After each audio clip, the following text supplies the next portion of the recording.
Director meeting of April 8th. Order. Let's do a roll call.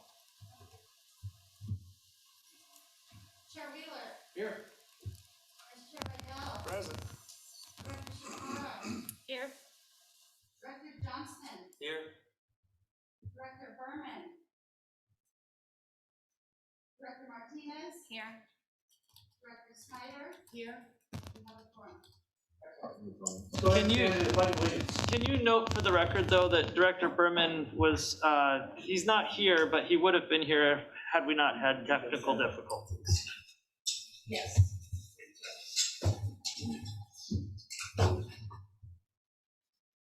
Ready, begin. I pledge allegiance to the flag of the United States of America and to the republic for which it stands, one nation, under God, indivisible, with liberty and justice for all. Was the meeting properly notified? Yes, it was. Item B on the agenda is the adoption of the agenda. I think everybody had a chance to look it over. Any changes? Okay. Mr. Chairman, I move to approve the agenda as is. I second. We got a motion and a second. Any discussion? All those in favor, please raise your right hand. Excellent. We will go with the agenda as shown. Let's go ahead and we will start with the Board of Directors report. We're going to start on my right. Director Johnson. Thank you, Chair Wheeler.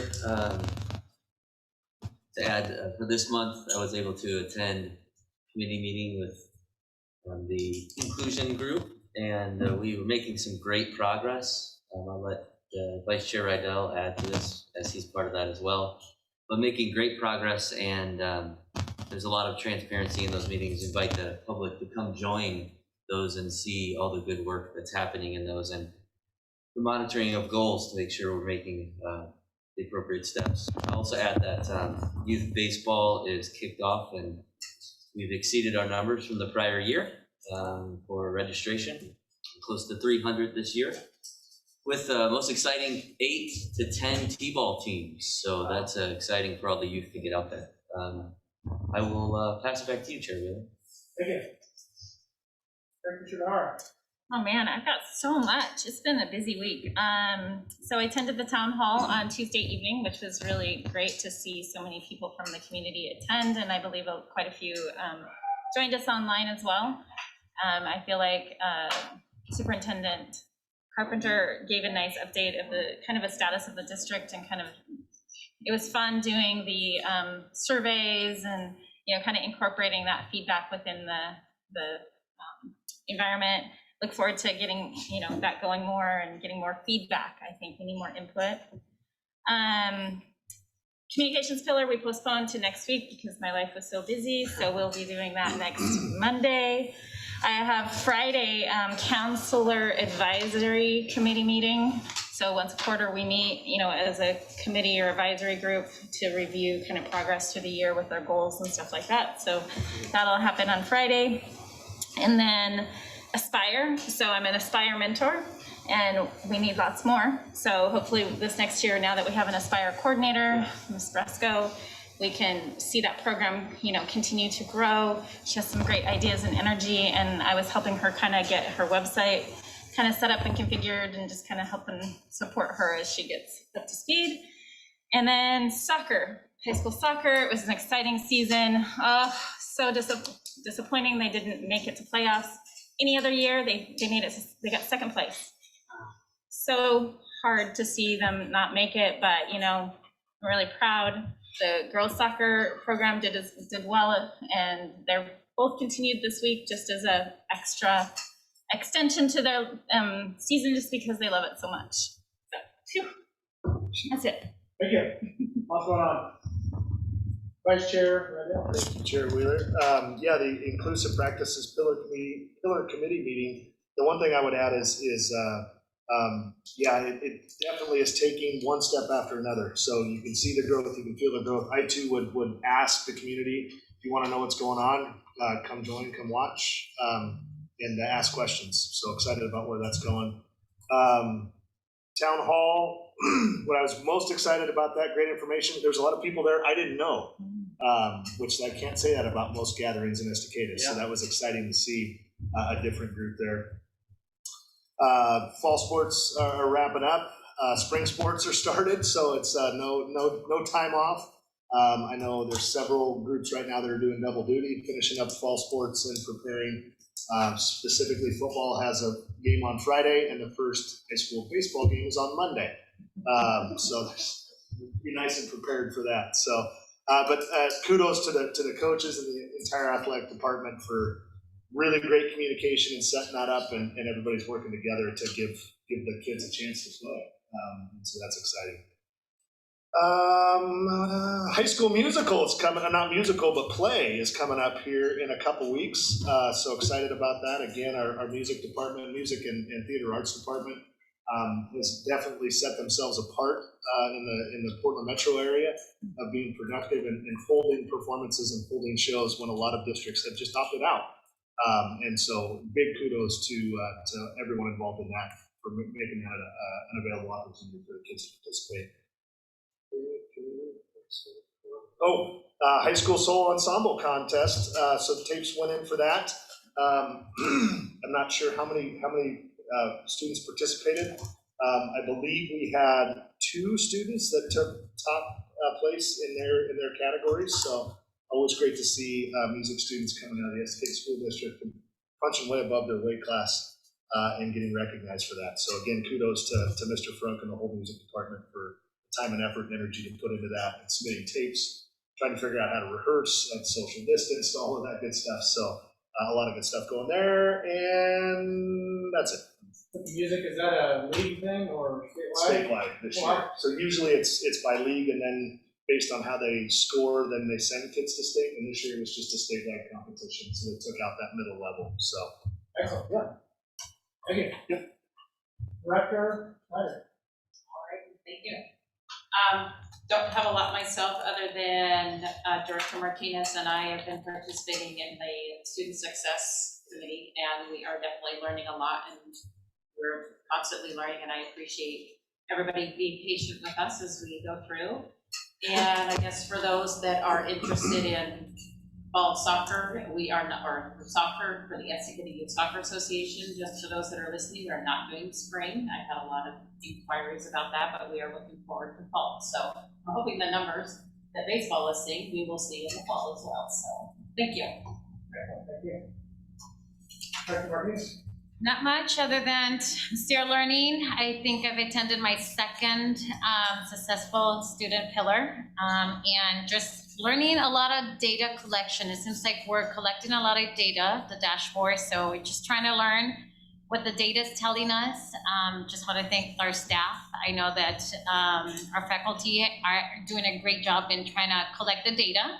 Some are doing better than others, but it's just a lot of data and it takes a lot of time. So, but I think we're making progress. So I know that we have a meeting coming up in a couple weeks to kind of really dive into the dashboard and really understand the data and see where are the gaps. So we'll be reporting more details in the months to come, hopefully. Excellent. Thank you. I don't have too much.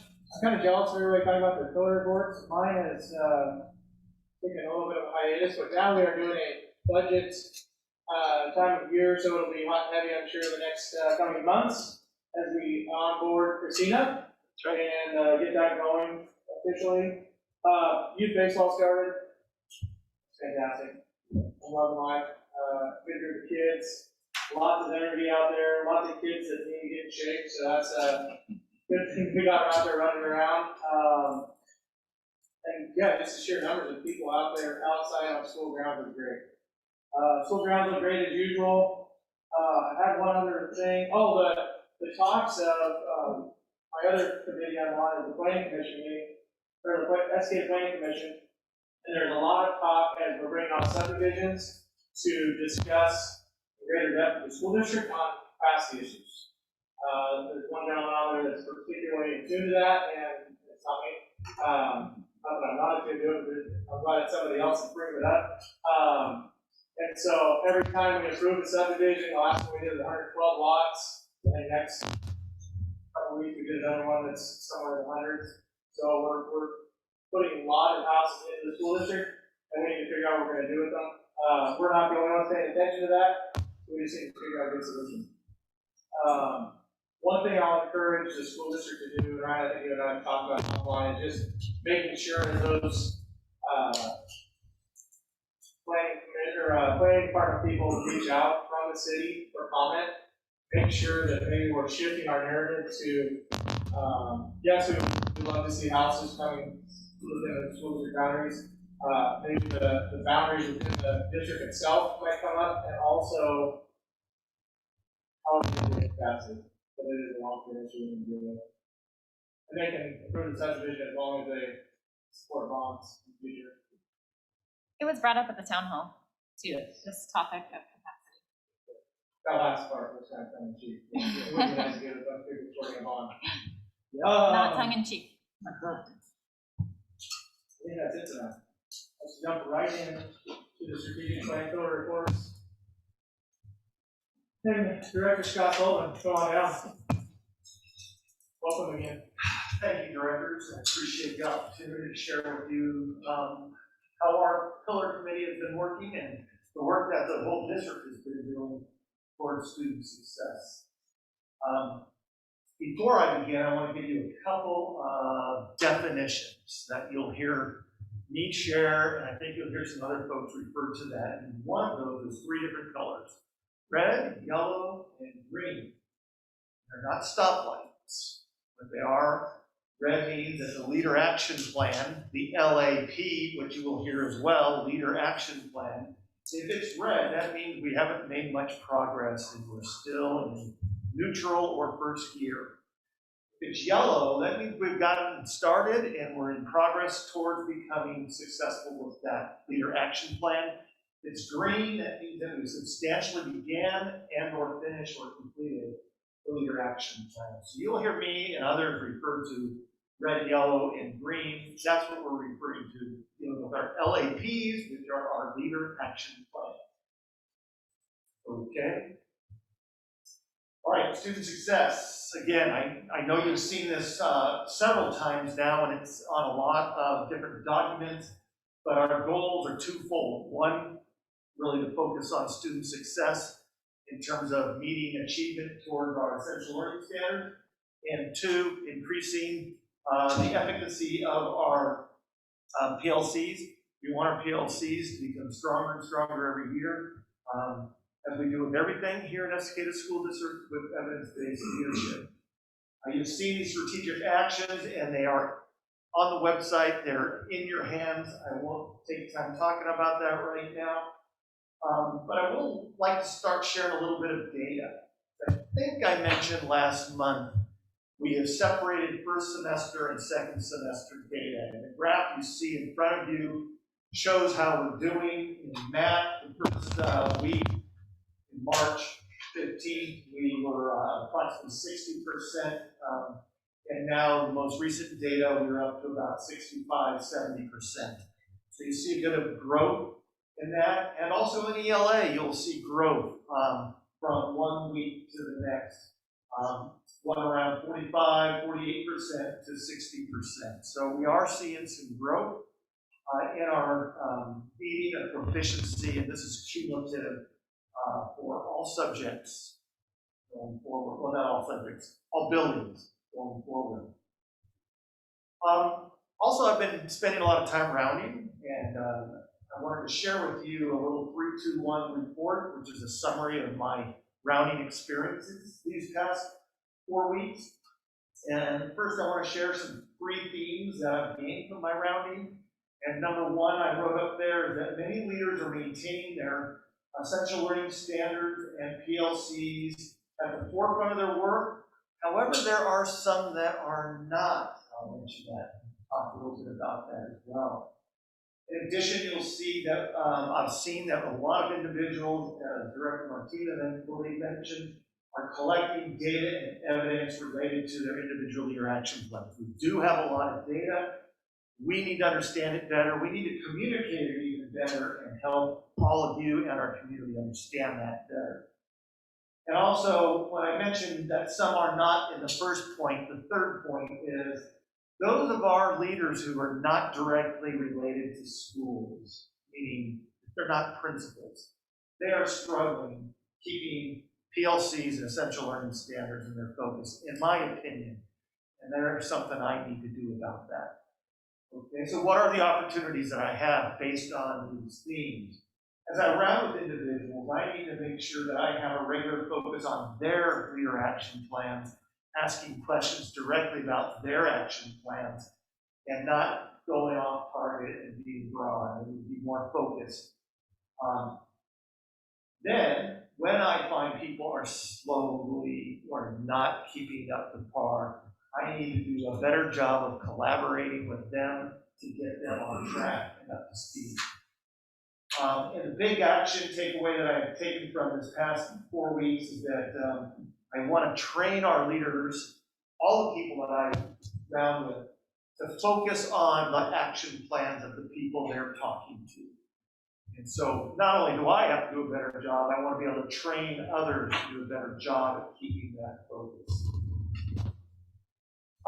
There is some success in our leader action plans, however. As you'll see, last month we had a number of people or groups still in the red zone. The one on the left, the graph on the left is from last month, and you'll see that we had some greens and yellows and some red, especially in the PLCs area. This month we have reds are gone from our MAP and ELA, leader action plan. We don't have any more reds in those categories.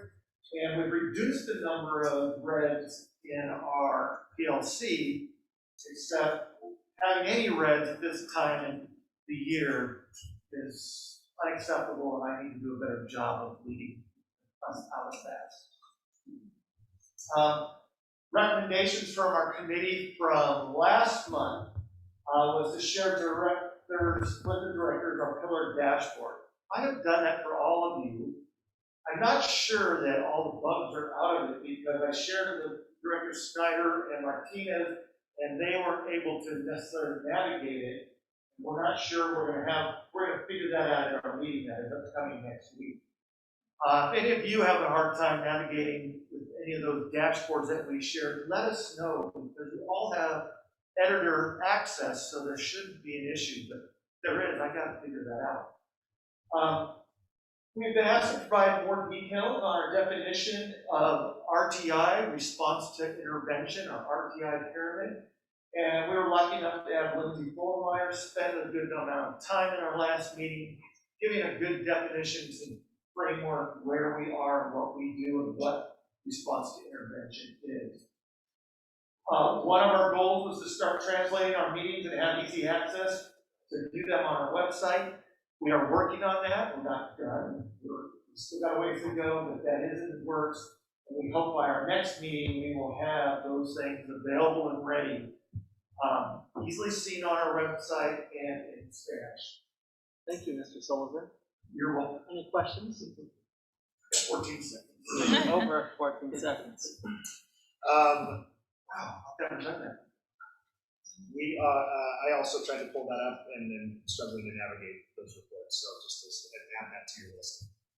Working for me. It is for you. Thank you. Any other questions?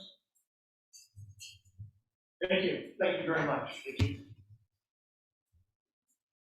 Next up, we have inclusive culture, Jason Hobson and Kelly Hayes. Looks like Kelly's coming on down first.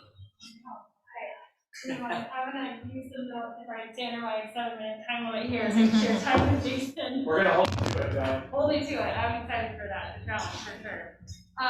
So we're excited to give you an update today on the strong inclusive collaborative culture pillar. To start, we shared with our pillar committee meeting a couple weeks back that our pillar is on track for meeting our goals in employee engagement, district services, and inclusive practices. If we take a look at the data, we'll see that we're progressing in each of the green, yellow, and red strategic action plans. In employee engagement, our greens, which are, as Scott mentioned, items that are in play and being measured and successful, have increased by 40% since our last update in March. And we've seen a decrease in our yellow action items by 42%. Normally, we see a decrease in numbers, and we tend to think that that's negative, but here it's actually positive because we moved the items from yellow to green, meaning they're either, our leaders evaluated them and they are fully launched and they're beginning to measure their impact, or they decided to abandon them, but we can see that we don't have any in the red, so we know they're launched. One strategic action to recognize is out of our nutrition services department. Their action to recognize aligned staff performance through various methods. The item was yellow and recently shifted to green through intentional focus to increase staff appreciation and acknowledgement and thank you cards. Over 160 thank you cards have been sent out, and it's really improved the staff morale within the department. In district services, you'll see that we no longer have any red. This is great because, again, it means that all of our leaders have evaluated their items and launched them and are monitoring their effectiveness. The increase of green is 7%, and the nutrition services again celebrated moving an item into our green section. They want to develop strong collaboration and coordination with stakeholders to increase accessibility and outcomes, and that has been yellow since November. The rounding meetings were happening, but our director was still gathering evidence to know if the intentional item was having the desired impact. We now know that it is based on the things that we've been gathering from rounding, and that the collaborative conversations are happening. These are two of the great wins from our nutrition services department of yellows to greens. In our inclusive practices, our goal there is to have 80% or more of students receiving special services, to spend 80% or more in the general ed setting. Elementary, we're currently at 82%. No, sorry, that's wrong. At K-12, we're at 82%. Elementary is 90%, which is really exciting. Our action items are still the same, and Jason's going to touch a little bit more on that. That's going to be our focus for our next 30 days. Next slide. Oh, no, yeah. Okay. A win we do want to celebrate is the pulse survey data that came from Estacada High School. In the fall, our EHS staff scored us at a 3.0 on the question, open and honest communication is an important part of the culture at my district. In March, that data went up by 1.18 to a 4.18, which is huge. We've also seen a significant jump on the question, my school district supports honest two-way communication between supervisors and employees. That score went from a 2.95 up by 1.02 to a 3.97. Lastly, the superintendent makes decisions that are in the best interest of the school district was a 1.15 increase to a 3.78. So these are significant numbers, especially considering they're on a 5-point scale. We want to celebrate with and congratulate EHS for their focused work on these action items. I'm now going to pass it to Jason Hodgson, our student services director, to talk about our next 30 days. Any questions for Kelly before she leaves? I got to run, my time's running out. Great job, Kelly. Thank you, Kelly. Good evening, everybody. Just a quick thank you to my collaborators, both within the department, in the district office, Kelly and Lisa Akins. But I also want to say thank you to the board of directors that help out on the Pillar Committee, Vice President Rydell and Director Johnson. Thank you so much for that. I just want to talk briefly about the next 30 days. So as Kelly highlighted some of the great wins and successes and progress we're making, we also continue to have several of our leader action plans in yellow. And so that's really going to be the next focus for our 30 days. In our last committee meeting, we had some really good discussions about how do we work with our leader action plan holders and to move that dial. And we talked about some different strategies of really being able to kind of dive into the why. So asking questions that are going to surface, why are we still in yellow? You've been in yellow for a while, and we are here to support you in moving that forward. So that's really the big focus for us for the next 30 days. And we're excited about that work. And hopefully when the next time we come together in a month, we will be able to share the results of our focused work of digging in with our leaders. So that's really the next 30 days for us. Any questions with the time remaining? No, one thing that I would just add is when we look at the improvement sciences and the amount of improvement that's expected, right? So when you're below a 4, it's 10 basis points, if I'm correct, right? So meaningful movement would be 0.10. Yep. And what we saw from a movement standpoint in those 3 areas was, 10 times Above that, and beyond. right? Yeah. So recognizing and celebrating that yes, we didn't like the original number, and so we think, yeah, it's back up where we should it be, but that is beyond meaningful movement within these categories and should be celebrated within Yeah, that I group. appreciate that. Thank Yep. you. All right. Any other questions? All right, Thank you. thank you very much. Next up, we have Engaged Families and Communities. Maggie Kelly, come on down. Give yourself 7 minutes. Just gonna take Jason's time. Oh, there's 12? It's 12 minutes? That's how we do it. I have the communications report as well. So I'll kick off with the pillar update, and like Director Shibahara said, we will be having our next meeting on Monday, so I'm excited to dive into some of the progress that has occurred. So going over once again, Engaged Families and Communities, just working on parent feedback, and our parent satisfaction survey is launched at some buildings and launching next week at other buildings. So we're really excited to get a crucial data point on the books soon.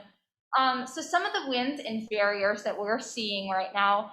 A win, EMS has almost 500 views, 497 last time I checked, on their learning series videos. These are a direct response to that lowest question on the parent satisfaction survey. I receive regular updates on how well my child is learning. They're broken down by subject. They have the children's teacher there, and they're available to answer questions and give information on that subject area. I believe it's been social studies, science, language arts, and math that has gone so far. So very excited to see that. I forgot to fix the typo right there. It is a fill in the blank on EHS. They have made over 200 phone calls to families in the last month. So that is good to see that they are getting that habit ingrained in them, and hopefully increase production even more to reach out to more families.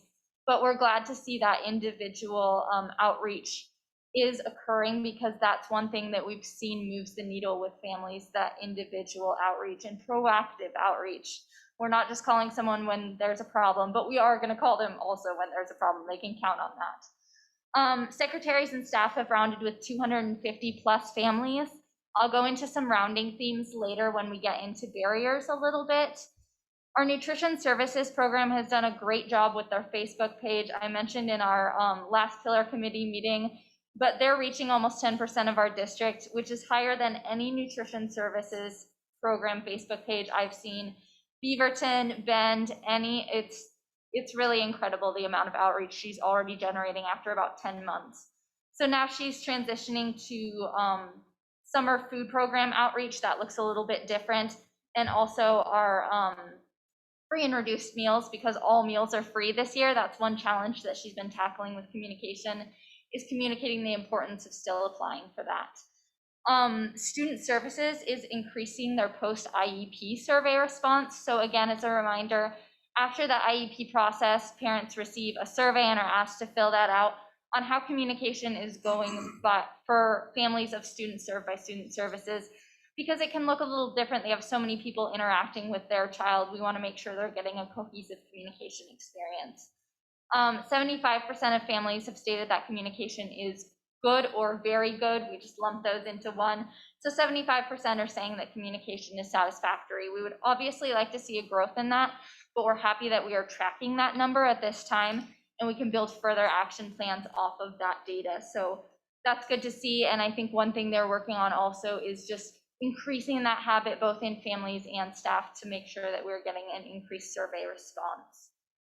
So on to barriers/themes that we're seeing. One of the themes that we are seeing all the time that I've talked with a few people about, we're seeing when secretaries and people are rounding with families, is that there is a lot of communication coming out right now. It's kind of like a fire hose, which is great that we're communicating so much, but it can be overwhelming for families.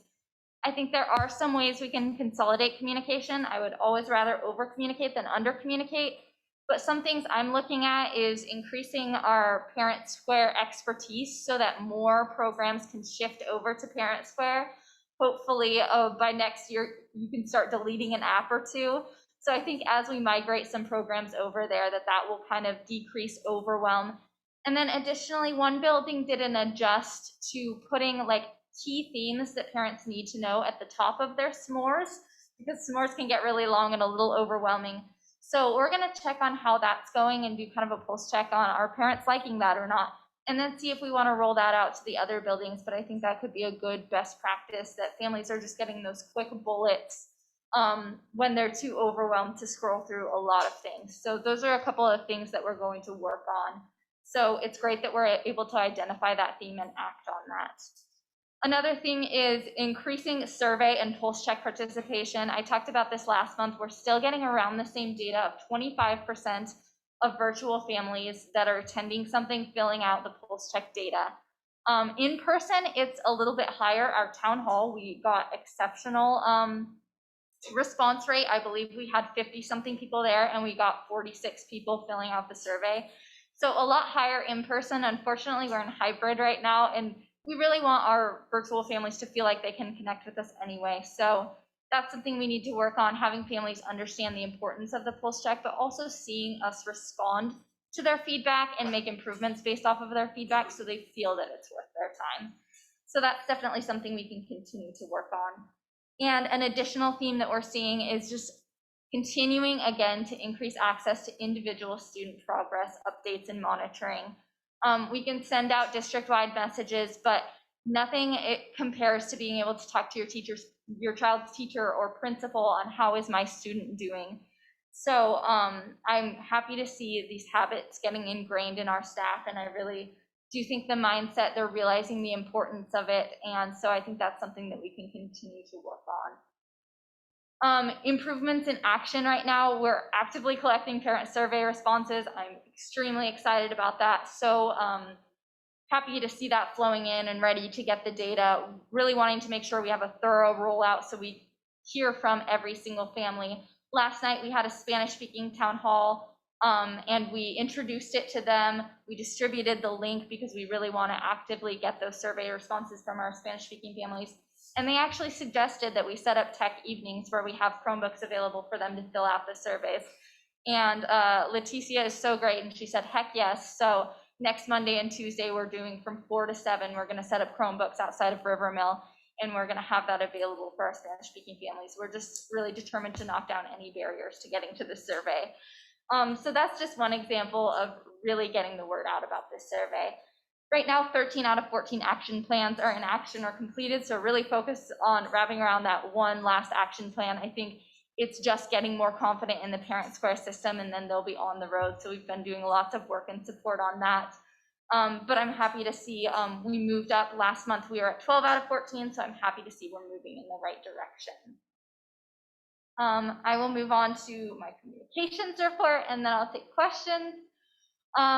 In terms of reopening, we're doing one last push as buildings roll out plans that may give more exposure to 4-day week in-person learning. So that's another communication push. We also hosted a town hall. Many of you were there. We had 200 total people between in-person and virtual, so that was great to see that participation. We can always work on our virtual experience to increase those numbers, and that's definitely a goal. And then we hosted a successful Spanish town hall last night. It was awesome.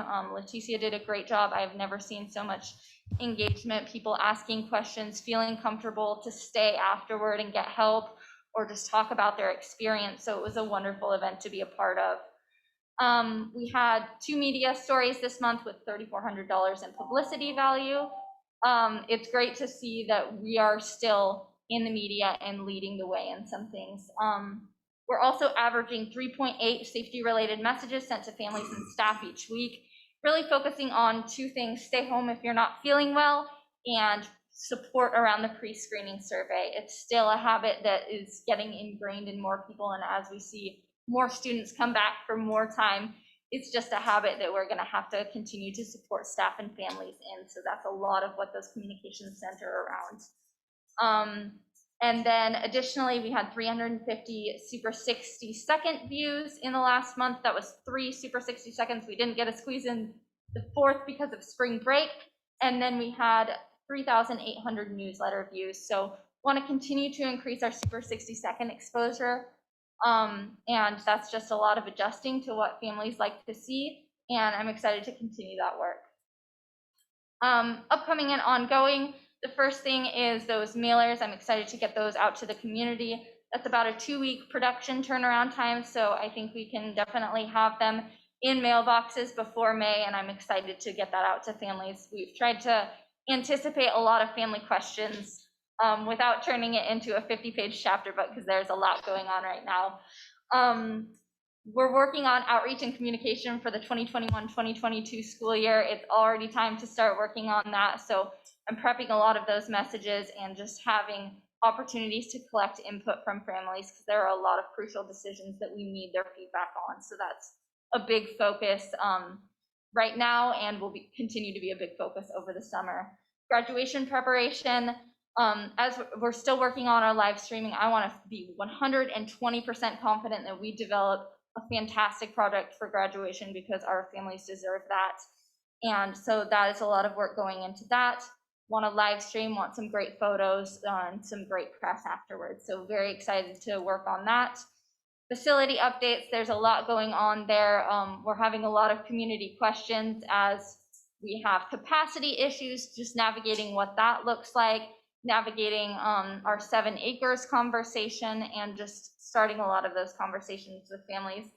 Web updates, as we have staffing changes and we're changing some of our school year protocols and 6 feet down to 3 feet, all these things need to be updated on the website. So doing a lot of website updates just to make sure when families reference the website that they're getting up-to-date information. And that's just ongoing, but there's a lot of it to do right now. And then lastly, working on survey management and distribution. I talked about that already, but just getting that out to as many people as possible. We increased by 200 people last year. I really want to continue that trend of increasing by a lot of people. With that, any questions? I have one question. Yeah. I agree with you completely as far as the streamlining communications, more is better. I just wonder if there's a way, because I'm sure we're all recipients of the multiple emails. Is there a way that the system can eliminate the emails if somebody replies or responds to the request? And I didn't know if that's something that could be taken into consideration to help the flood to the email boxes more than anything. For example, you said, hopefully down to parent square, and if that email is recognized, can it eliminate that email from continuing to get the same ones over and over again? That's a good point. I would like to look into more of individualized opt-out. Can I opt out of things that aren't really quite as relevant to me? So that's something I'll have to dig into more. That's a really great idea. Thank you, Director Schneider. Sure. I appreciate that. Anything else? I have another question. Yeah. On all the data that you're collecting and surveys from parents, do you have information per facility? So for instance, which parents are more responsive than others? For instance, elementary versus middle school versus high school? Like what families are responding to surveys more often? Right. So we generally see, I do have some data on what we see a lot is elementary is a lot more responsive and a lot more engaged. Middle school is kind of middle of the ground. And if you were to look at a graph of it, it would pretty much go that trend. And then we see a little bit of a spike back up at senior year. So that's what that engagement trend looks like usually. Okay. All right. Thank you. Great question. At what point does the graduation plans become public? They're public. They're public. Yep. So we're doing 2, is that correct? I'm not entirely sure. I'll have to get back to you on the plans. I don't know the total logistics, but families are starting to begin being communicated with that.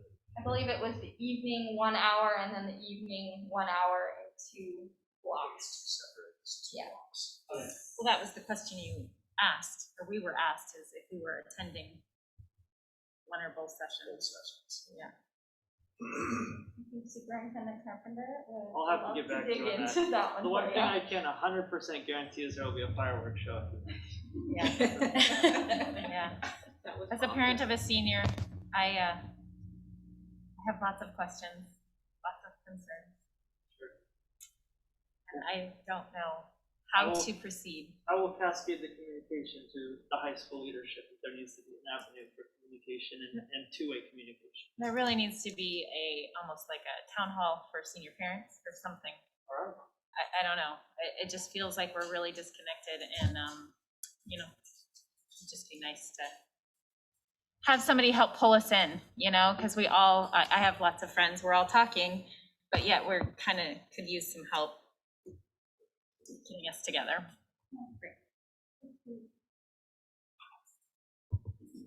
Any other questions? Great, thank Thanks, you. Maggie. Thank you. Thank you. Next up, we have buildings and facilities. Mr. Mike Blair, come on down. All right, good evening. All right. So up-to-date buildings and facilities. Unfortunately, this month we were not able to have our pillar committee meeting. Therefore, some of the information that's going to be kind of new, Director Berman is not in attendance at this time anyways. So I'll be kind of communicating what we were going to be talking about and anticipate the next 30 days. As you know, our up-to-date buildings and facilities, really our goal, score 3.90 on the My School is Clean question on the student engagement survey. So we'll talk about some of the actions and improvements that we've received over the last few months. So a couple improvement in action, and that you'll see, we talked about the red, green, and yellow. What's really impressive to see right now is that 12 out of the 14 leader action plans are in that green. So what that means again is that we're seeing progress, we're seeing positive results based off the actions that we're doing. A lot of our actions from the building level are, again, increasing communication through their s'mores, through pictures, on the cleanliness of their buildings, on the projects that we've done, and we have a whole list of those projects at each school that we've been improving on. We'll share a little bit about that. The two departments that are in the yellow are in that kind of area where it's kind of greenish yellow, where we're moving the right direction. We have some great ideas, but we need to see if what we're doing is actually working. So doing those pulse checks, and we'll get a good pulse check here soon with that survey coming out from Scooter here in the next week or so on our update building with the students. So again, great progress, great action, and really you see that our actions are showing improvement. On the right-hand side, you'll see we pulse surveyed our Estacada High School students, and back in the fall, again, we surveyed them like we survey everybody else. That score came in on My School is Clean as a 3.74. I worked with the principal leadership team at the high school as well on some ideas on their strategic action. And again, looking at smaller projects, they surveyed their students in the fall, actually more around November, on what they would like to see done at their school. Created a project list, worked with our facilities coordinator, started addressing some of those internally and externally, and then we completed another survey just about a week ago. And you can see the score coming up to a 4.12. So significant increase, progress from this particular building and based off the actions that they've been doing. We also asked the question, because we do ask this question in the Scooter surveys, the safe schools, or My School Safe. Again, 3.66 in the fall, and then a 4.11 in the spring pulse check that we completed internally. So again, what we're doing is working. We actually, one data piece that you're seeing, don't see here, is the students also said 95% of them said that when they walk into their classroom, they feel their classroom is clean. So again, another positive data point that we can leverage and highlight and celebrate those wins within our district, within our facilities department, and also within the high school. Some of the barriers that I'm finding from rounding with other leaders right now is just refocusing our efforts to keep that needle moving. We have a lot of different challenges right now, different things that are pulling us in different directions. So really hunkering down. We know what's working. We know by putting images and pictures and not over communicating, but communicating effectively on what we're doing in our buildings is working. We just need to kind of refocus, ramp up that flywheel, and keep going with what we're doing. Out of all the strategic plans or strategic actions, none of the leaders have made any significant adjustments or changes. They want to continue the course, which again, as you see, the data says that we're working positively towards our goal. One of adjustments that we made, and I know this is a bit hard to see, but from our pillar committee meeting, the committee members asked to see some improvement on our tracking system of facility projects. When I first started coming over and taking over capital projects, we were just tracking capital. We were using this more kind of like a Gantt chart, being able to track timeline, who's responsible for what, progress checks, pre-con meetings and whatnot. Morph this into a little bit more comprehensive where our leaders get this information whenever we get a new project being started. And anything over 10,000, we're committed to cascading that communication. But what you see here is this project scope, title, the alignment to the strategic plan. That was an important piece that the committee wanted to see within this document, what projects that we're doing align to our strategic plan. So if it's at successful students or up-to-date building the facilities, inclusive practices, communications, whatever it could be, how does it apply? What's the purpose? Is it a safety? Is it ADA? Is it a renovation or an improvement? Or is it an expansion? The funding source, is it a capital project, 400? Is it a general fund, 100? Or is it coming from ESSER funds, like grant or Measure 98? And then as you keep going to the right, there's more just logistical things that I use to help keep us in line, start date, completion date, tentative duration, and timeline tracker, which I like to hold myself accountable to make sure that we're keeping contractors accountable to that our scheduled project scope.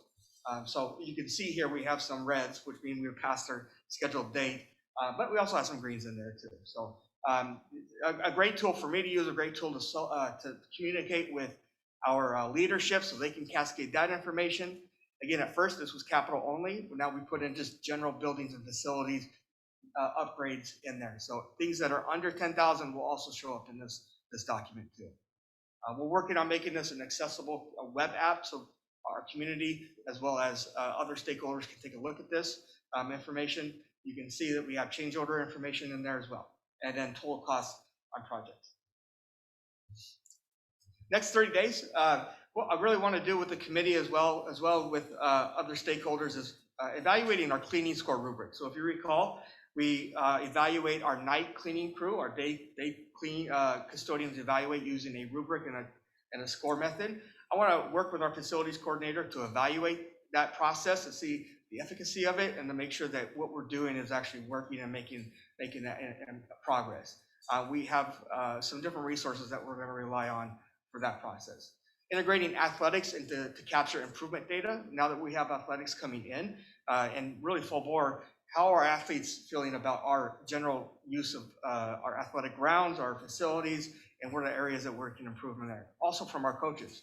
And then investigating the improvements at the high school. Again, we did this with the middle school. I want to be able to do this with the high school. What did they do different that made this significant increase? Or what did they do well? And what didn't work that we can abandon? So that's over the next 30 days. Moving into operations, and again, in the past we've talked about capital-only projects. I'm pivoting that to make it so that we can be more comprehensive and talk about just building and facility improvements, whether it's something we're doing internally, but at the end of the day, it's providing a significant improvement to our assets or to our buildings. So you're going to see a slight change in some of the topics that we're looking at. Estacada Middle School, we have purchased with the ESSER funds a new auto scrubber. The importance behind that is efficiencies and being able to obviously clean effectively and in an efficient manner. So these are Chariot ones. If you can ride on them and get around a larger surface in a much quicker time. We haven't had a new one at this school for some time. It's in much need. So we made that decision. Again, this is from employee voice too. So after surveying our employees and talking and rounding with our custodians, this is an important piece of equipment that allows them to do their job more effectively and be successful. So we went ahead and we purchased that. We're currently doing roof assessments. As you know, are aware, we completed our roof project at the middle school. Feels like 10 years ago, I think it was maybe 2 years ago. But we're now doing the warranty checks to make sure those roofs are in still good condition. So Trumco is out. And then we'll be talking, I know you all will be talking about E-Rate and the Access Point project that we are about to embark on. And that's really just strengthening our wireless internet. And you'll see that on the other schools as well. But our current APs, which is that white little UFO looking thing back there, life cycle is near its end. And we're really stretching it thin in terms of the wireless. We all have computers in here. We're all using wireless. With an older device, it shuts it down pretty low and reduces our connectivity, our strength of our connectivity. So we're very excited about this project and looking forward to hopefully moving forward. River Mill Elementary, we've added some additional touchless water fountains. Again, with ESSER funds, we've installed a new concrete path in front of the building to add more curb appeal, if you will. A student-led mosaic art project has been installed, as you see in the picture to the right, and that was just recently installed, and we're coming through the end phase of that. It just made that building look so beautiful as you come up to it and really welcoming. So the building staff were very, very appreciative. We were able to do that internally and then working with some other community stakeholders to finish it through. We've updated some security cameras into the covered area. We've seen a lot of graffiti in that area, so we put a new camera there. And we're looking at adding more for parking lots as well as around the building. Again, another new auto scrubber that was purchased for that same very reason with ESSER funds. And again, access points are coming along. And that access point, again, it's going to be quite the big job in order to do it properly. You see on the wall here, the way that's installed is not actually the best way to do it.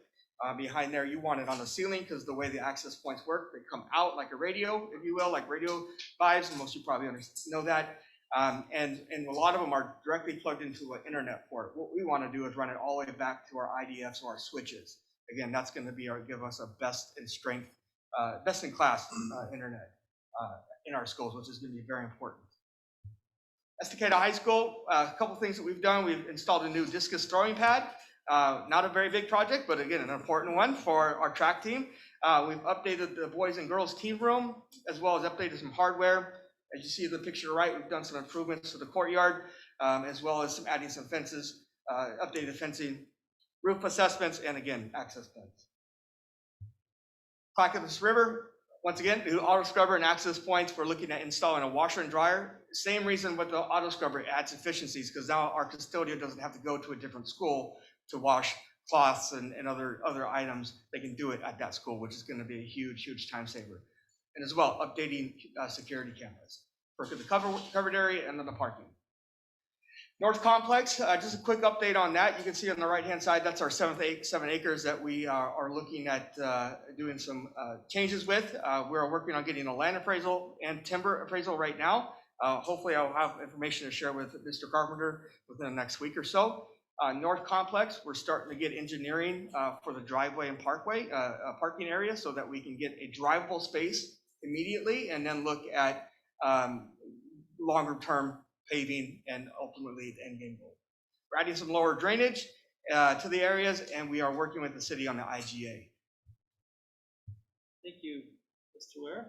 And I have to conclude. Do you have any questions? I just have one question. Is it every other year or every year that the warranty work is done? Every 2 years. Every 2 years? Yes, every 2 years. Yes.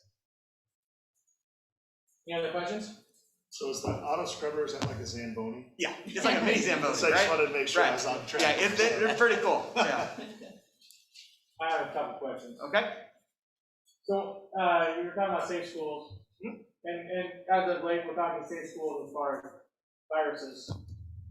Are we, when we're trying to make it safe from a virus, are we decreasing the safety from what we would have talked about school safety 2 years ago? If you're talking about active threats? Yes.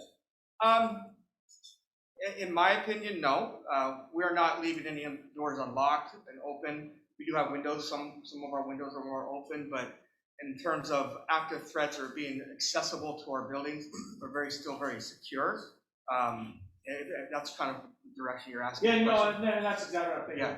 Well, we're going by Clackamas River. Yeah. You know, there's second grade access point and third Yeah, grade and fourth yeah. grade and so on. So Those access points are always locked when we're not in transition, and when they are in transition, we have someone greeting those students and those parents at that time. So I feel very confident that we've been maintaining. One of the messages that we've always said is that because of COVID, it's been very challenging, but fires don't go away, earthquakes won't go away, active threats won't go away. So we still need to be prepared, and we still run our drills as we discuss scheduled each year.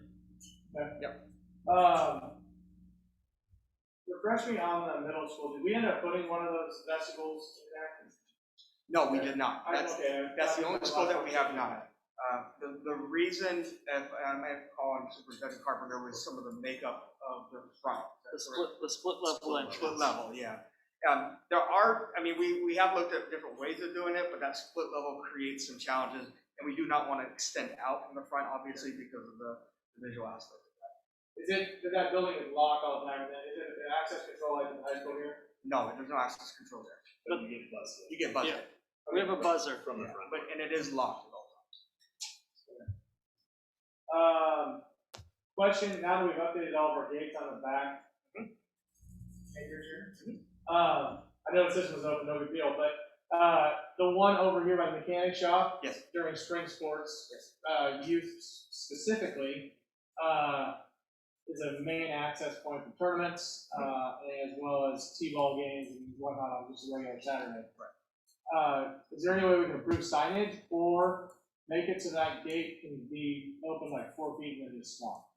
Yes, we can do both. We can improve signage on different access points to those ground areas, and then also we can have scheduled times where that gate is just opened up for athletic events for youth and or for our SPA.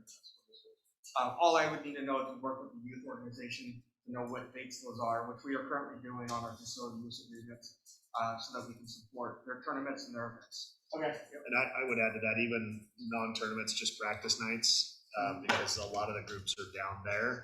And so they either have to go all the way around River Mill or all the way around here to get to that access road, so. Yeah, so we can definitely open it up to where it's a quote unquote manned walkway through, if you will, not open up all the way because we want to prevent from people driving that. Yep. And really that's temporary, right? Because we're building a road to access through the back 20 acres that Right. should allow access through that whole process. Absolutely. Right.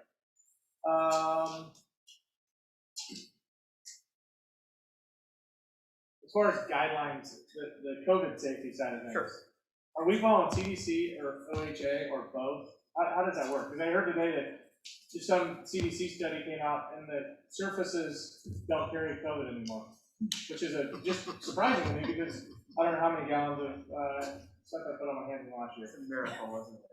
Yes, it's a little complicated, but I'll try to answer the best. We would always follow CDC, but we also follow Ready School Safe Learners, which is published by ODE, OHA. And so where it gets a little tricky is in Ready School Safe Learners, and this is just an example, we are supposed to follow our local public health authorities' guidance on outbreaks and quarantine and confirmed cases. This is where they differ. CDC, as you all know, say you can now quarantine for 10 days, and if you choose to test and you test negative, you can quarantine only for 7 days. Our local public health doesn't follow that 7-day mark. They will follow the 10, although they strongly and always will recommend 14 days, but we are allowed to follow the 10. So that's kind of where we have some differences. At the end of the day, we need to follow state and local guidance. That Clackamas County too adds into that? Yeah. And Clackamas County is what I'm talking about, our local public health. Okay. And so when our liaison that we talk to, again, they will not follow that 7-day rule, but they'll adhere or allow us to adhere to the 10-day rule. Again, CDC drives a lot, but there are some differences state by state based off of health officials and OHA's specifically. Okay. That helps. Any other questions? I would just like to reference the slide that's up there that you didn't get to talk about, but nice job reducing the power usage. Thank you. You're welcome. Those further requests. Very much. Thank you. All right, thanks, Mike. Next up, we have a finance and accountability report from none other than Ryan Carpenter. If you guys want to exit now, feel free. We'll let's do that now because Ryan's gonna have a floor for probably 12 or 13 seconds. I actually pretty short today. Thank you. Thanks, guys. You can pull up your financial reports. Revenues are on track and on budget overall. We've received at this point 74.4% of scheduled state school fund for the year. We're right on track for having received 9 of 12 scheduled state school fund payments so far this year. If you look on page 3, I believe it is, because page 1 is the cover of our budget. So in terms of expenditures, our total annual expenditures are projected to be approximately 97% of budget for the year, which has been updated to include the additional projected column. Salaries and benefits are projected to be within the budgeted amounts for the fiscal year, and feeling good about that. This latest report has been updated to reflect the enrollment growth at Summit Learning Charter this year and the resulting higher expected state school fund payments to Summit Learning Charter School as a part of that. Before I go to enrollment, any questions? How are we doing on substitute teachers and as teachers have to maybe bump in virtual or just give me a rundown on that? We're doing excellent when it comes to substitute teachers. So if you recall, I believe a couple board meetings ago, there was, we approved the contract with ESS. Since that approval, we've had 0 unfilled substitute spots for classroom teachers. We also made the adjustment to hire 2 emergency substitutes, full-time people that are ours online, or that are available to us, and we've had to deploy them quite a bit in the last 2 or 3 weeks. And so we've been able to maintain that perfect ratio there. From the classified staff, it's a little bit different. We're struggling to fill some of those absences for the supports inside of our classroom, and we're aggressively working on that as one of our leader action plans. But we're feeling good. We're feeling pretty lucky, honestly. Moving on then to the enrollment report. Again, I'm happy to share that the Estacada School District continues to grow. If you look at your top enrollment report, you'll notice that since this time last year, we're up 9 overall students. It is an anomaly that I don't have good data or information for at this point, but throughout the year, Clackamas River has lost 41 students, but River Mill has gained 47 students in that process. And so really we're making it there. Estacada High School is up 8, and Estacada Middle School is down 5. What's interesting though is as you look at the graph, I think this is potentially an indication of what we can expect for the years to come inside our Estacada school community. We started the 2021 school year where the red line higher than we've ever been, at least in the last 7 or 8 years, and we're continuing to grow. We do believe that's obviously because we're starting to open up our schools, and so families are returning back to our school boundaries and to our school buildings, but ultimately we are pleased. This is a new trend that we're seeing in comparison to some of the other trends from years prior. So pleased to see families returning, but also we feel like we retained the trend that was here even throughout this pandemic. So that's great news for Estacada, and it's evidence that the growth is going to continue. I have a question about the numbers. Yes. Real quick before we move on. For CRE and River Mill, do you know how many of those numbers were transfers? Like from one building to another? Is that something that would be tracked in this? It would be tracked, and it's not significant there. It's not? Okay. Yeah, Clackamas River families. In fact, right now it's going the opposite direction because River Mill is so full that we can't fill all of our families on campus that go to River Mill, and so families are actually electing to go to Clackamas River because there's capacity for online. Okay, I just want to make sure those numbers weren't like related. Right, one for one. It seems Yes. suspicious, and so. Yeah, no, I agree with that. And again, our charter school, as you can see there, just continues to hold firm and retain its kids, which I think is a really good data point to see.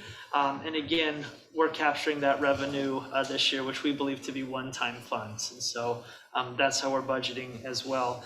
Additional items, Nick Hogan presented a preliminary budget projection for the 21-22 school year based on 9.1 billion state school fund and maintaining current staffing levels. Mr. Hogan's projection includes a general fund ending fund balance of 12.4%. That's healthy. We're very pleased about that for the current year, and a preliminary estimate of 9.9% ending fund balance for next year when we finish in 2022. Chair Wheeler expressed his thanks to Mr. Hogan for the improvements he helped make to our finances and financial reporting over the last 4 years, and for completing the preliminary budget projection as requested. And I'm thankful for that as well. I believe that Nick Hogan left us in good shape.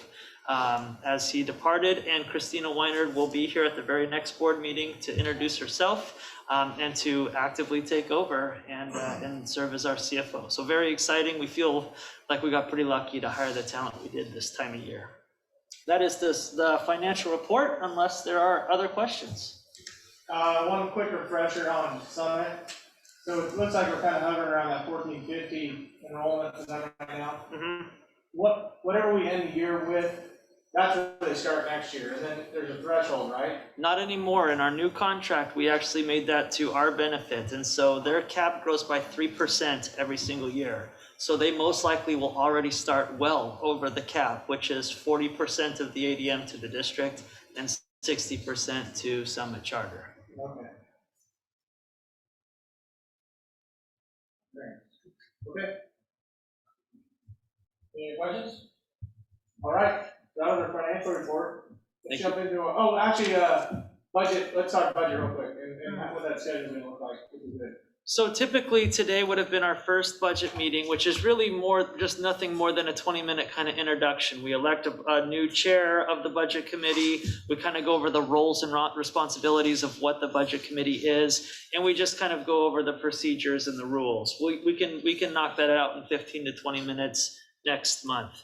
And then after that, since next month will be our first time with our new director of finance, we'll also present the budget to the budget committee and ask for any feedback and pretty much give them the 30 days to review the budget, take a look at it, and then we'll all come back together and have the discussion in terms of what that looks like. So this one would have just helped us get some of the parliamentary procedures out of the way, which we can do in the next round. Okay.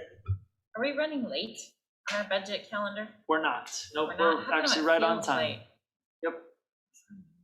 Consider this, going into basketball season. Maybe that's it. I'm just all out of whack.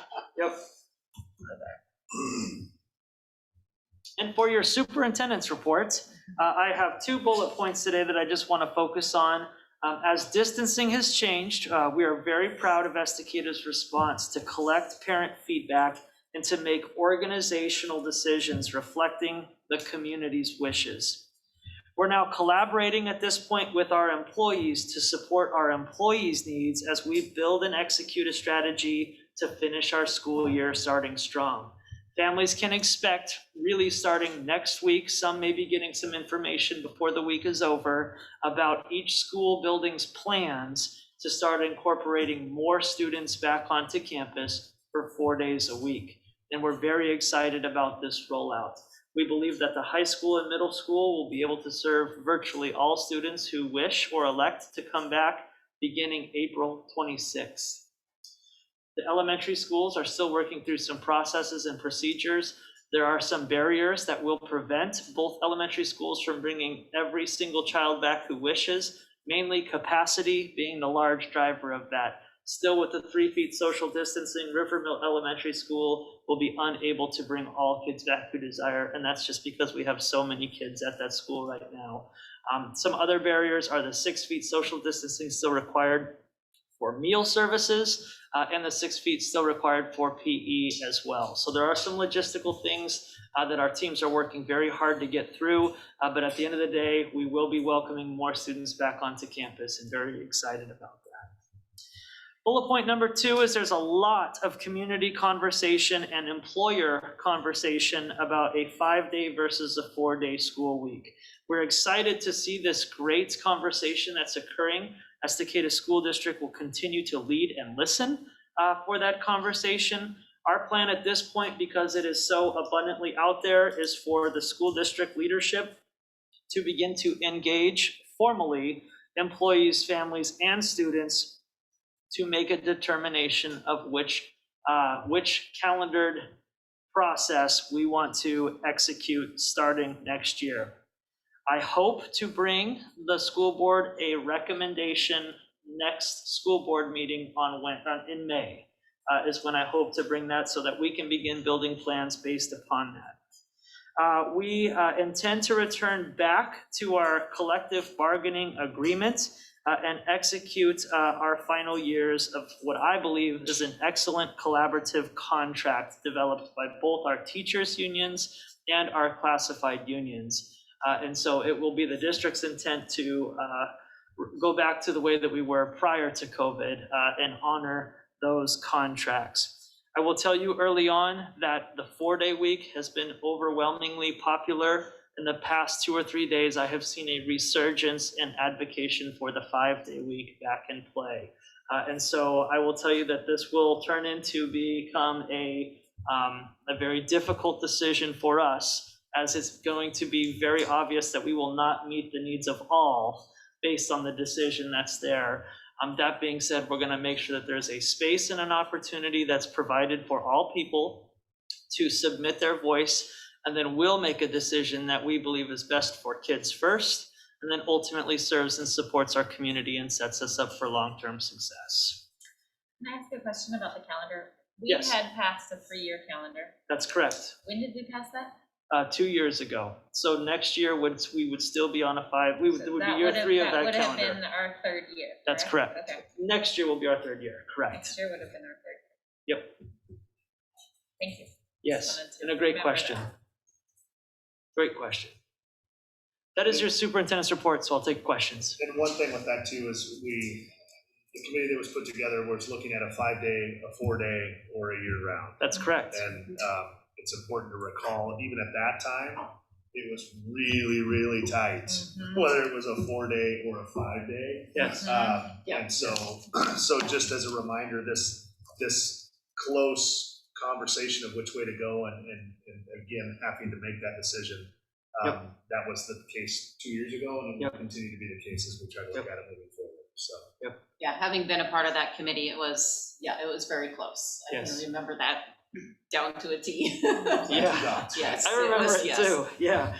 Yep. No, I remember that too. And again, one could make a compelling argument for all models. The research out there supports that it's good in various ways, and it's not good in various ways. And so I would hate to say that one is better than the other, because there's data that indicate that all are better in different ways. So one question, Ryan, around the school capacity and knowing that it is going to be a little building by building, certainly at the elementary level. Yeah. So have we started what that communication is going to look like? Have we started to communicate that with the families of those buildings? And then being prepared to address maybe differences from one elementary building to the other based on capacity and enrollment? Yeah, so thank you for that question, Vice Chair Rydell. And I know that conversation between specific family and school began this afternoon. And so now our teachers, to get started, we want to make sure that the students who absolutely need that interaction the most, those targeted students, we're reaching out to them first and foremost. And so that conversation has begun today, because we need to also take inventory of who can make it. So here's an example of that. If I have 3 children, elementary school children in the district, which I do, the teachers may only identify at this point one of them needs that intrinsic support. And so, as a family, we need to have that conversation as a school: can this one child come in while the other 2 children are having success, experiencing success, and at that capacity level. So it's a very complex conversation that started today. And then based on what that looks like after that first initial push of those most at risk, that's when we can start filling in the blanks to serve more students. Great, thank you. Yep. Does that spill over into the start of next school year, though? This concerns me that because I feel we may be in this same situation where we are at the end of the school year, at the beginning of next year. Yeah. And we want to be able to serve all kids. Yeah. And so is there plans that are starting about how that looks? Yeah. We can't do them now. So I will tell you and tell everyone publicly that our intent right now is to build a plan that all students who want to return to campus and receive in-person instruction next year will be able to do that.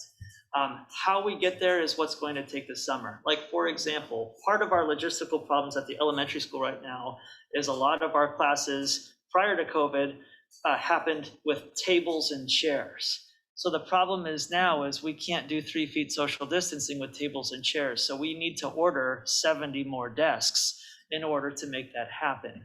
And so that's going to take us logistically a summer to make sure that we can equip everything. It's also going to be an unpopular conversation, but in order to meet those needs, as well as meet the needs of capacity and growth, we're probably going to need to authorize the purchase of some portable classrooms to create more space to allow for students to return back to class in a safe spot. And so those are conversations that we'll have as we get closer to the summer, because we've got the summer to plan for that. But ultimately, the Estacada School District will build a plan to bring all students back next year. Great question, Director Shibahara. I got a couple questions for you. Can the school district go out and get a loan? Yes, Can we, and the school district has excellent credit to get a loan. well, we're struggling on passing a bond for various reasons. We don't need to go into that right now, we should later, but,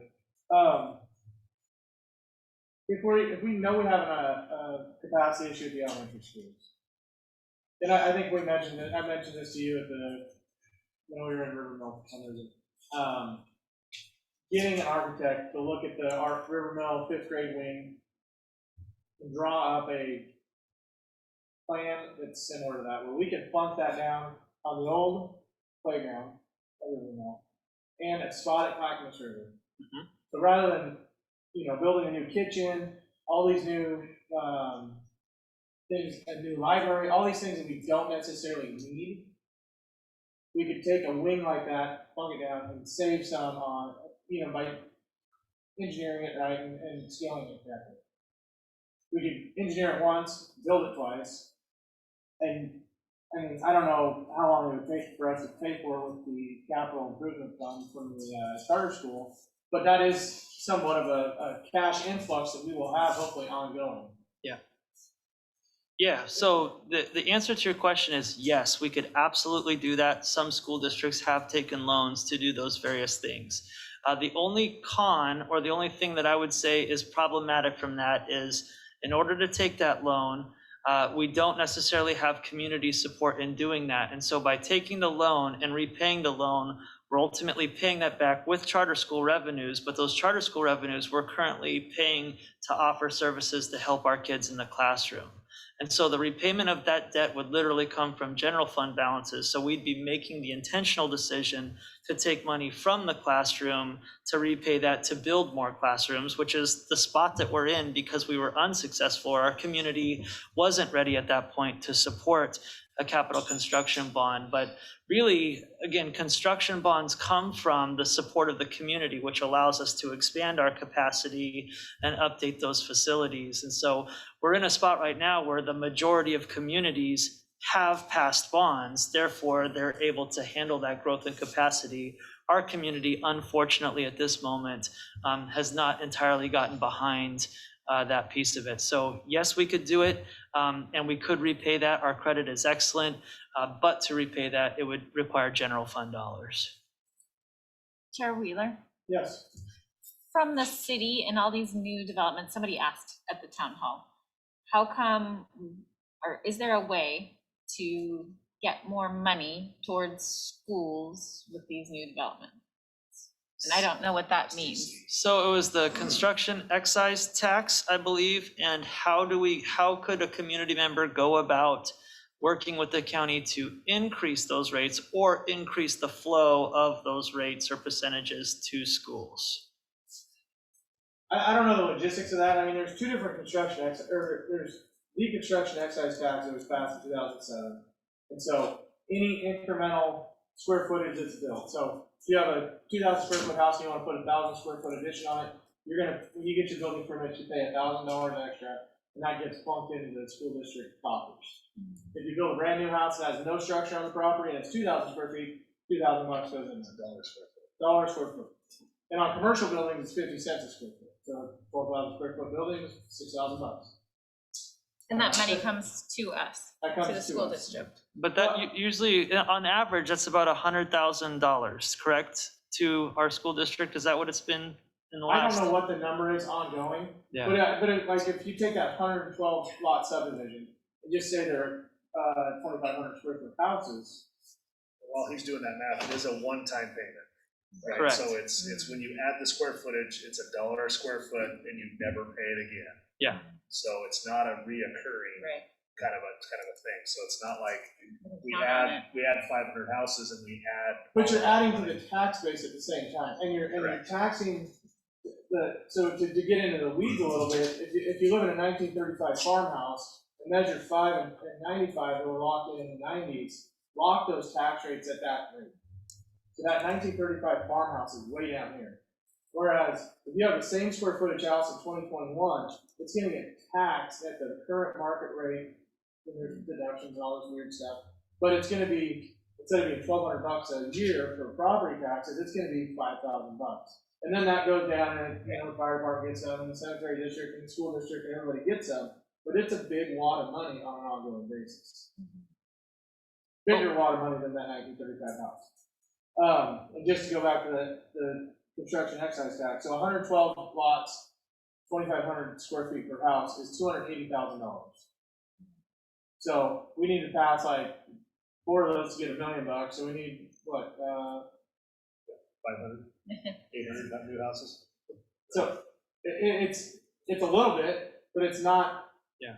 that significant. And with the taxes too, because of ballot measure 5, even if we grow, our tax base grows, the state just pays us less money. Right, I was gonna say, we don't get So- more money. Estacada grows in tax, we get that money, but then the state of Oregon pays us less Right, to state equal school out fund. the state Yeah. school fund equalizes that. So it's still. But more tax base makes a bond payment less for Right, 'cause residents. you're spread it out over That's right. more bodies. The pie is smaller to pay for it all. So there is rumblings of passing a new construction excise tax, because something happened in the legislature not too long ago, and I don't know the nuts and bolts of it either, but it allows local jurisdictions to impose one. And so the city of Estacada is currently talking about doing a construction excise tax for low-income housing. So that any new home builder, like one of these 112 houses, the city could say, oh, we're gonna tax you 1%, their idea is 1% of the valuation of the home at permit time. It's gonna go into this kitty. It's gonna be used to attract a low-income housing or something, multifamily housing, something like that, to fulfill that diversified housing need in this local area. So there's a committee that Ryan and I are on called the CHAD, not to be confused with the Chads up in Seattle. It is a committee that's talking about how to fulfill those diversified housing needs. So it looks like there might be some funds that we could potentially look at, but not enough to fulfill a large construction project. I mean, we did talk, there's conversation about the 7 acres that could potentially we could put it on the market. I don't know how much the valuation of that would be, but Yeah. that's another pocket of funds that could potentially be available. Yes, So maybe not yes. building, but buying more mobile classrooms or something. The hard part is, our budget's $34 million, and we're talking about, if we sell that ground for, let's just say we got really lucky and somebody came in and said, here's $2 million, or $500,000. You're talking about 1/70th of our annual budget by offloading that chunk ground. Or our construction excise tax, on the other hand, it's even smaller, it's 1/140th. One that's really expensive to build right now. So, So really, the only thing that's gonna do it is either a loan, which is unorthodox and not normal, or a bond, which is the government's way of a loan to itself by constituents. Yes. But we're talking billions of dollars. What was the bond, 55 million? It was 29. Oh, that was the one before, sorry. Yeah. 26? Yeah. 26. No, what was 55.1 million? Where am I getting that from? no, the previous ask. Either the previous ask or one of the two options. Because there was also the match, maybe that's it. Yeah. But that was a number that was thrown out to really revamp the high school and then add these necessary Capacity. components. Yeah. So, We informed our community, I believe, well, that we had a capacity issue. And unfortunately, there wasn't support at the moment for that capacity issue. And I think we understand that moment too. We're in the height of a pandemic. Folks are losing their jobs. This wasn't the most ideal time to ask for an increase. And we knew that when we went out, but we also knew that the problem wouldn't go away. The problem hasn't gone away. And since we were unable to address growth in the bond campaign through the support, we now have to address growth through our own means. And right now, the best means is to bring in portable classrooms to handle the growth. Do we have an idea of what that cost will look like? No, not yet. That'll be a summer project for us as well. But the procurement of portables would come out of the same general fund that the building That's of correct. what Chair Wheeler is saying. That is correct. A more permanent structure with a handful of classrooms, so that would be one to look at. Yes. Is that if we have to do portables for 3 years compared to building a new structure, Yes. that's something to look at too from a total cost, because it's all coming out of, we have to take it out of providing at the schools to provide these buildings. You're to saying provide that the just right. classrooms. Yep. So. And also with that growth, we've had a lot of district resources in classrooms and in other places. And so as that growth comes, we have to pull those supports back as well, which is going to require some additional space too. Well, and the part that's not so intuitive or easy to explain is with the growth happening at the elementary levels. You know, we're holding strong at 1,700 students, but it's all front end loaded. Yes. And so while we have 500 student capacity here that is left over, it's just not the right building. Right. It will be coming sooner than we know it. Yep. So we have a great challenge in front of us, and we're going to do it together, and we'll keep listening to our community, and hopefully through the community starting to see the real pains of these challenges that we're trying to communicate, we might be able to bring some new initiative and some new supports for some of the things that we're trying to establish some buy-in on. Okay, any other questions? Well, a lot of big topics. Do we have any reports or presentations? No. Okay. Next item is item G, which is a discussion of the back 7 acre property. I will just remind you that we are a little bit on schedule. So if we feel like this conversation. So I believe last month we said, let's look at what that would be if we were to sell. So do you have an update, or do you have an update for us on what that is? I believe that's where we left it last month. Yeah, pretty much. And I will ask Mike Ware to come up and join this conversation. So what we're thinking about is, and I know several board members did have an opportunity just kind of on their own individually, including Director Berman also took a tour. And it was primarily the consensus of those who I've spoken with on the board about it is that this land, for the most part, is unusable to the Estacada School District. It's relatively slanted. There's just really no purpose. We will not build a school on this site if potential. I don't think we can build fields that would handle PE on this site. And so ultimately, there's some very good timber on this land. It's potentially marketable for some of those increases in housing and subdevelopments. Plus, it's on the complete other side of what I believe is ultimately going to become a busier street as folks come in and out of these subdivisions. And so that being said, and Mike can talk about what our next steps are, but we plan to evaluate the price of the timber as one source of income, and then evaluate the property as an additional source of income, utilizing our procedures, the proper procedures in how we would potentially sell public lands.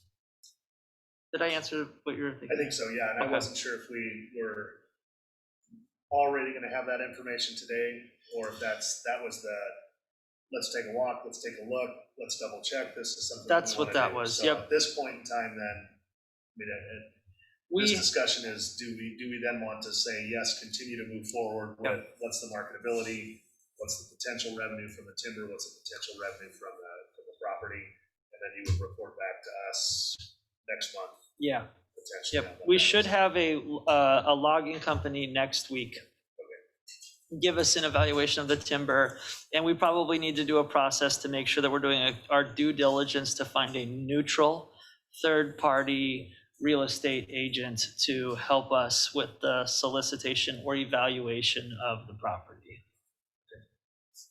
I don't have anything to add about it at this point. Do we have any more information from the city on their timing of punching that road in? I have not heard an update lately. I'm not either. Yeah, no update. Well, then I guess just keep marching forward and next meeting we'll have more information. Yeah. Everybody okay with that? Yep. That's your nod, perfect. Thank you, Mike. Thanks, Mike. One other note on the housing committee you had mentioned in your board report. I believe that person who I just can't remember the committee member's name did reach out to the school district last week and submitted several questions that are in depth about capacity and that kind of stuff for the commission. I personally offered to come to speak to the commission so that I could answer those questions, to which that person rejected that. And I feel like at this point, the questions that were, go ahead. He's not a committee member. Okay. Maggie and I maybe looked into it, and he's somebody that's submitting, he wants to put in some lots, approval of Okay. some lots. That's who that gentleman is. Oh, well then, never mind then. So, Cancel sorry. that. No wonder why he wouldn't let me come and speak then. Okay. Yeah. Is he, All right, is his name public? probably not. Please tell the commission though. Yes. Grandpa is his last name? Right, Grantham, yeah. Right, yeah. So his is the one that just got approved, 112 lots. But he's Okay. got another section that's gonna be coming up at the next meeting. Okay. On the 26th. Well, please let the commission know that the Estacada School District would love to come and speak in person, in depth, with data about its potential growth and capacity. 2 Thursdays from now. Book it. Okay, you folks. Okay, item H is hearing and citizens for action items. Yeah, Oh, sorry, I'm sorry, what was that? hearing and citizens for action items. No, sorry. So we have the action items, the consent agenda, include the package of one more item to be voted on as a unit.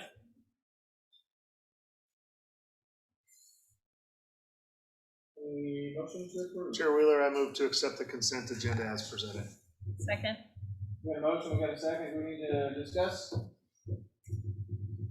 Okay, all those in favor, please raise your right hand. Motion carries. Excellent. Item J, to approve the CVE Technology Group price quote, purchase 175 Mercury access points. 7-year license certificate for each device. Mr. Chairman, I move to approve the CVE Technology Group price quote to purchase 174 Mercury 56 access points and a 7-year license certificate for each device for the Estacada School District. Second. We got a motion and seconded. Question on that, do we think the lifespan of these things, is gonna be 7 years? Yeah, I had a similar question. Just, do we have, and does it include like security or upgrades and support, right, for those? Yes to that answer, and yes to your first answer, Chair Wheeler, that we're working closely with our CESD partners. This product is probably one of the best products out there, and not that it matters, a lot of other districts are following this Meraki model to be installed, and so this is the direction we want to go.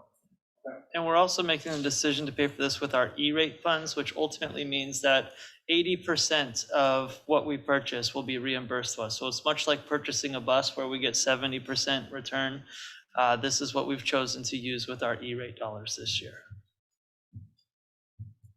I had another question about installation costs. You said weren't included currently, and that in the past they were installed incorrectly. Correct. So- I can't speak to how they were done technically in the past, but an example that I gave you is like the one that's installed like that, directly into a port. It's not optimal to do it that way because your connectivity is weaker. It's better to run the AP all the way back to your MDF or your IDF to your main switch to get optimal service. So that's why we want to look at that. Installation doesn't count an E-rate at this time, and so we're exploring the installation fees to be paid by SF funds instead. It is a sizable cost based off the first bid that I've received because of running all that Cat 6 or low voltage back to different closets, server closets. Okay, any other questions? Okay, all those in favor, please raise your hand. Thank you, Mike. Motion carries. Sure enough. Item K is action, or hearing of citizens for non-action items.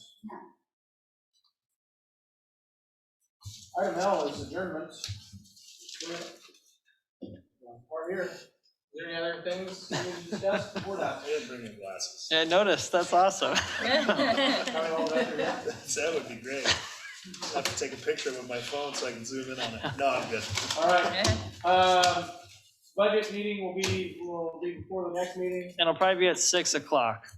Then we got a 6 o'clock already scheduled. Should we bump it to 5:30 just so we have that half-hour buffer beforehand? Yeah, and to make sure technology works. Do we want to, did everybody take a walk except me to the 7 acre? No. I did. I've walked Maybe we can before. schedule you have, I know. Yeah. Try to schedule something together to go over there and see it. We can do that. We tried earlier, but we can do that again. Okay. Yeah.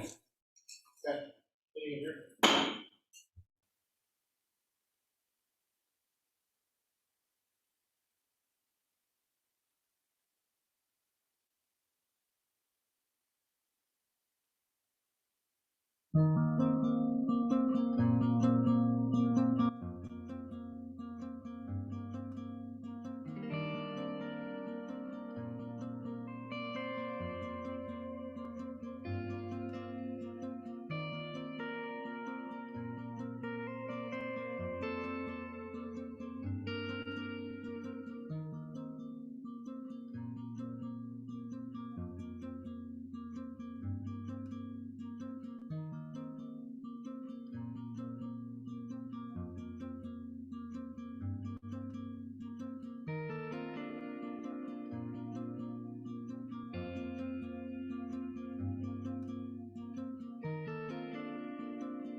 you.